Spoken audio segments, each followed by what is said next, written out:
Let me address straight away the climate that we're in, that we're addressing. In the materials that have come out from the National Policy Forum, as exactly has been said, obviously and naturally and quite rightfully, they're focused upon the immediate challenges that we face as a result of the pandemic.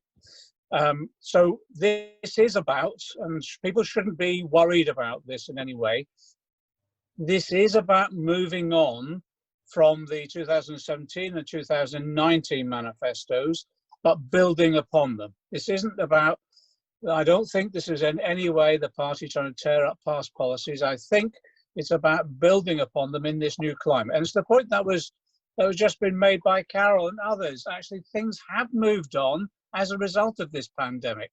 Some of the principles that have been, I suppose, upheld now within our community are the ones that we were advocating previously, but now have become much more relevant to people.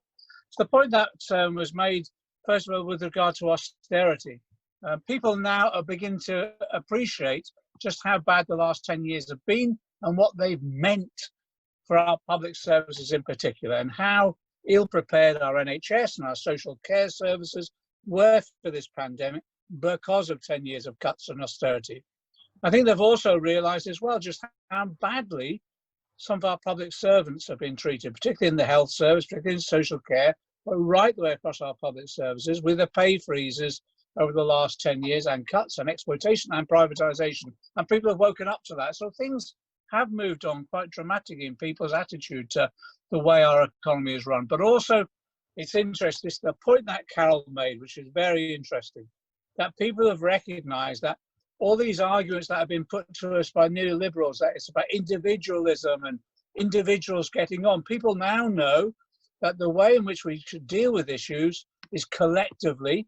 And one of the collective arms, if you like, of how we come together is the state itself. So these neoliberals who are arguing for a smaller state, the small state, cut back on the state so they can then reduce taxes and give tax cuts to rich and corporations, they're on the retreat.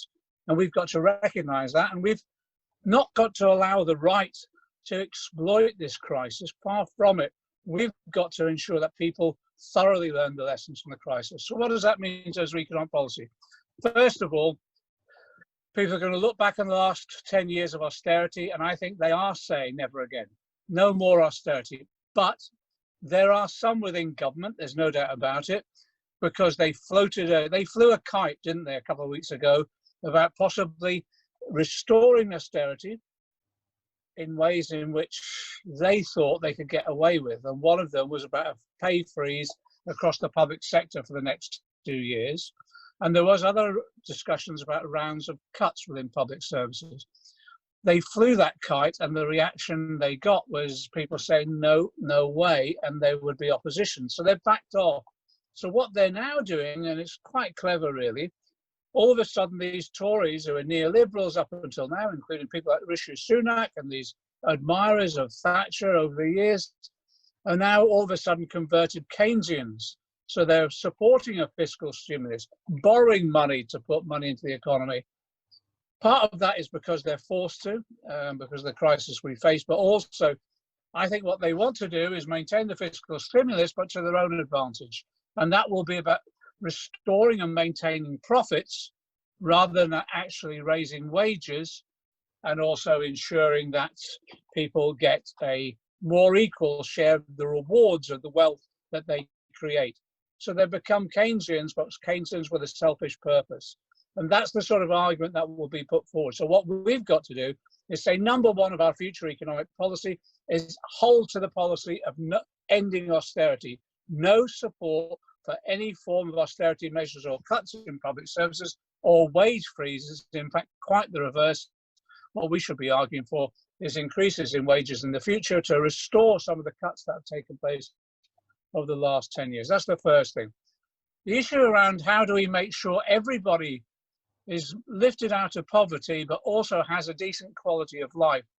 And we've had this debate within the party. We put in the last manifesto the idea of piloting universal basic income projects in a number of cities that volunteered to do that. And I think that's the right way forward for UBI, because not everyone is convinced On the left in particular, not everyone is convinced about UBI. So we need, I think the idea of pilots is quite right.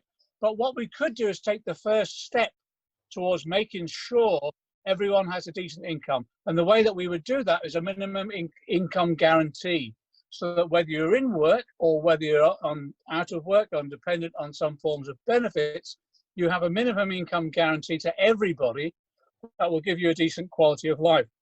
And as I say, this is not something dramatically original. It's a debate that's going on right the way across Europe and elsewhere. And it would open the door then to a discussion about universal basic income once I think the pilots that could be introduced have convinced people. That's the first thing.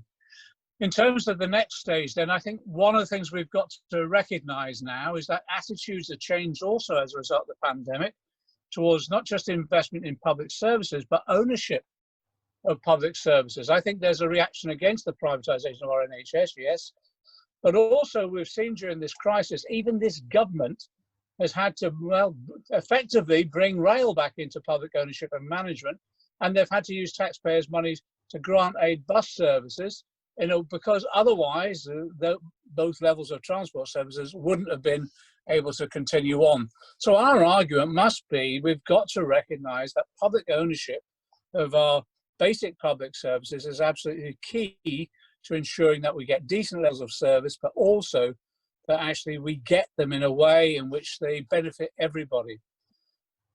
The other issue about ownership as well is we've got to argue, I think, is to recognise that when people go back to work after this lockdown, they will want to ensure that they have a fairer share of rewards, but also they have a greater say over what is happening within their workplace.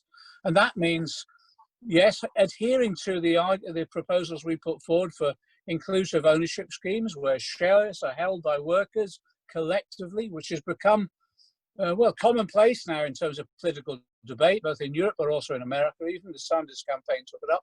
But also what we've got to do is make sure that that ownership translates into workers on boards, both as shareholders collectively, but also the rights of having workers elected to boards from their workforce to ensure they have say over the future of economic policy of that particular company or firm. And in that way, we're democratizing the economy even further. In fact, I think people are up for this now. They're more radicalized because I don't think people now are willing to be pushed around anymore by employers who, in some instances during this pandemic, have treated people abysmally, dragging them into work even against their own health. The third area I think that we developed, and it's been mentioned earlier, but as part of economic policy, it's key to it. And I can't see the party falling back from it. I think, in fact, it's most probably about speedier implementation now, and that's about the re-establishment of trade union rights in this country as basic human rights. And if you look at what we brought forward with the Institute of Employment Rights, the policies about fulfilling John Smith, our late leader's promise about employment rights from day one of employment for all categories of workers, sectoral collective bargaining, sector by sector negotiating wage levels, and then individual firm negotiations going on after that. Restoring and making sure there's the right to withdraw one's labour for everybody. There are certain trade unions in this country, like the POA, the Prison Officers Association, still haven't got that right. But also, it is about recognising the exploitation that's gone on during this pandemic, but also particularly in the gig economy. So that does mean ending zero-hour contracts. It means making sure that we have proper legal status for all workers that gives them access to trade union rights. And in that way, it fulfills what we all know, that the best way to protect your income and to protect your working environment, your working conditions, is join a trade union. I think this will incentivize even more people to join a trade union. And what's interesting during this crisis is that people have woken up to the fact that actually it's the trade union voice and trade union representation that is ensuring people are safe at work, ensuring actually that when they go back to work, there are proper risk assessments taking place. And so again, and I think that's reflected in what's been happening. If you look at the National Education Union, they've had something like 10,000, if more, extra members join their union over the last couple of weeks. And it just shows you, I think there's an increasing understanding now what trade unions is all about. But we've got to make sure as part of central to our economic policy, is that restoration of trade union rights in this country. The next point, and finally, in the last couple of points very quickly, we were developing the concept of universal basic services, so that the basics in life shouldn't be commodities to be bought and sold and people's receipt of them dependent on whether or not they can pay for them or not. That's why Labour established the NHS. That's exactly what we want to do with regard to social care services, so they're properly paid for through general taxation. The same with education. We've got to ensure that we adhere to the principle that education is a gift from one generation to another, not a commodity to be bought and sold. That's why education, the National Education Service, free right the way through. We've got to ensure we adhere to scrapping of tuition fees. But now we know that resources can be found. I think we need to start talking about scrapping the debt that is mounted up for young people as a result of tuition fees. And you know, it's interesting, isn't it? Because a lot of that debt anyway is going to be written off. The Tories wrote off a lot of tuition fee debt only a few months ago because the system's collapsing. And what I found fascinating was Lord Adonis, who was the minister who was responsible for bringing in tuition fees in the detail of it. Even now he's saying the system isn't working, it should be scrapped. So I think we've got to extend this whole concept of universal basic services. There's the thing that Tosh said, you know, it's water into public ownership, energy, transport.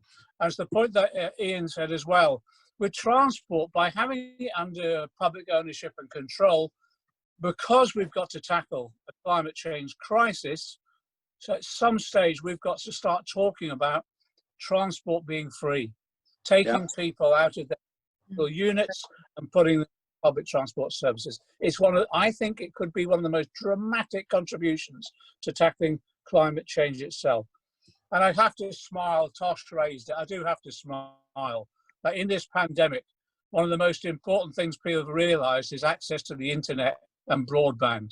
And you know, when I mentioned it in a speech last night, that when I introduced the idea of full fibre broadband for the whole of the country, starting the layout, because only 10% of it is out there at the moment under the private sector, starting the rollout in those areas which had the least access at the moment, and then rolling it out.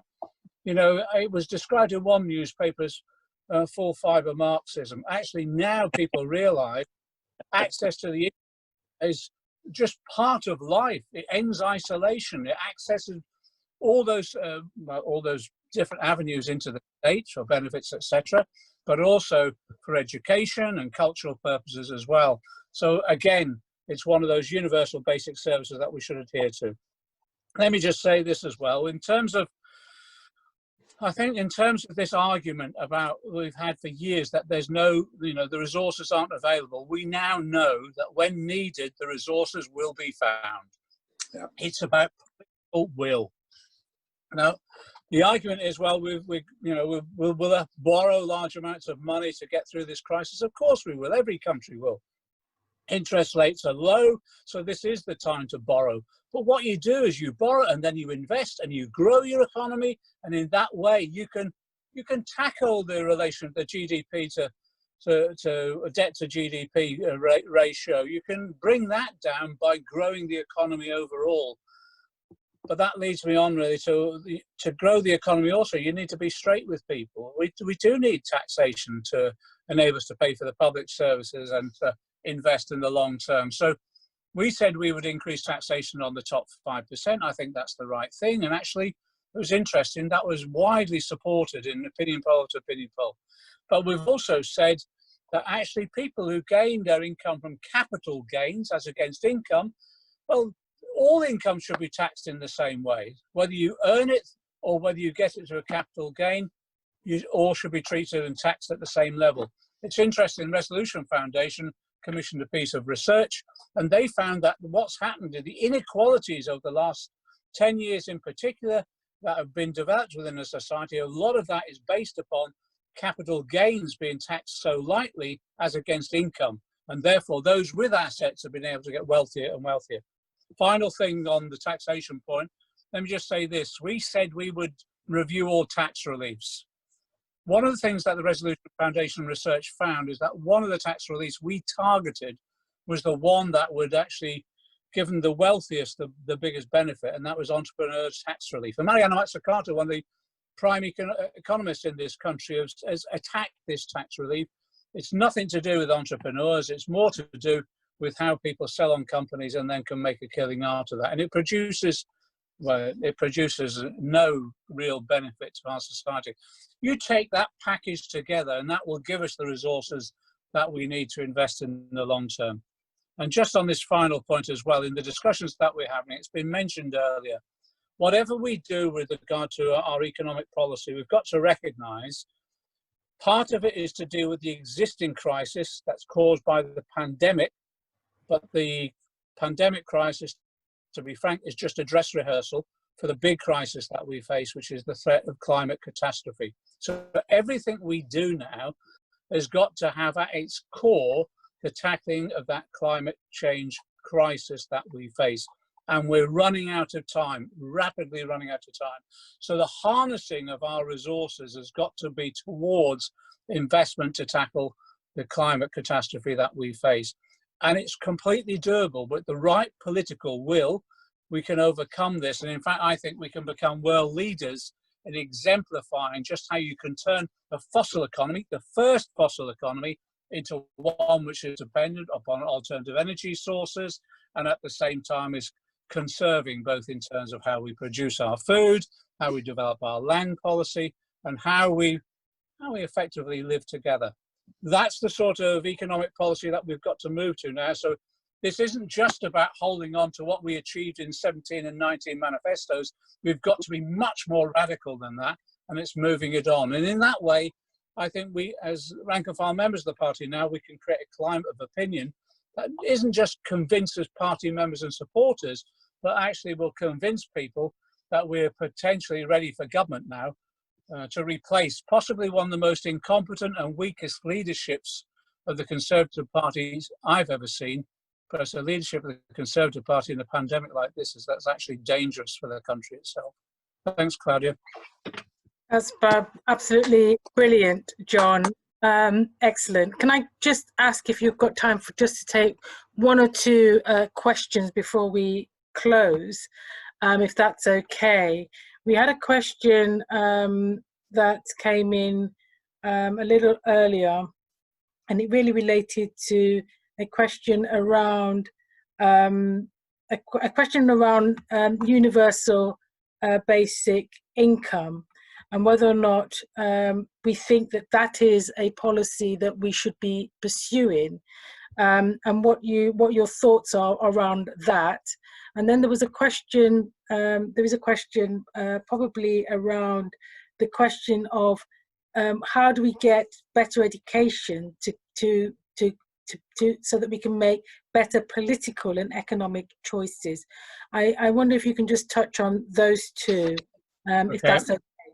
No problem, thanks. On universal basic income, I'm a strong advocate of universal basic income, but it is contentious. And it's interesting, with strong advocates from the left, but there's also strong advocates from the right.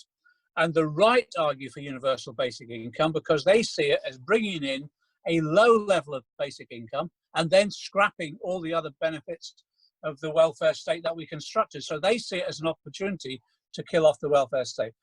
From the left, we see it as a way of actually lifting people out of poverty, and at the same time introducing greater equality within our society. But you'll always have to have, alongside universal basic income at a generous level, you're always going to have additional financial support to deal with all the different special circumstances that people find themselves in, particularly those at the moment who, for example, people with disabilities who've been the hardest hit. But I understand people are concerned about bringing it in, the cost of it, the scale of it. That's why in the last manifesto, I was very careful to say that, look, I understand people aren't convinced. Why don't we try a few pilots in a couple of cities, and then we can see whether or not it works, how it works, what are the wrinkles in it that we need to iron out. And when I said that, what was interesting is that I thought there might be some trepidation amongst our city leaders in particular, or mayors or councillors, about that. quite the reverse. We had Sheffield, Liverpool, a whole range of towns and cities were saying we want to pilot that because we cannot continue on with this level of, one, poverty and deprivation, but also the grotesque levels of inequality that we were facing. So that's the way I see it for. But my stepping stone to UBI, is this idea of guaranteed minimum income, guaranteed earnings, minimum earnings guarantee. And if you look at some of the research that's been done in the think tanks over the last few months, it's looking at how you can bring about a guaranteed earnings for everybody, and that includes people benefits. And in some ways, that is then leveling benefits up towards income in work. Again, that's quite challenging, but it's the only way, as far as I can see, is tackling the levels of inequality that we've got within our society. In terms of this educational issue, look, we've got to, this is a bit of self-criticism here. I don't think we did enough, Jeremy and myself, to really shake up the Labour bureaucracy, to turn the Labour Party into an educational vehicle. For political education, for years, was neglected within the Labour Party. And when Jeremy became leader, we thought this would be one of our real things, that we could get the Labour Party, as really a vehicle in which we could educate our members, train our members into real cadres, how they understand the world, political analysis, and then the detail of policy, so that they become advocates.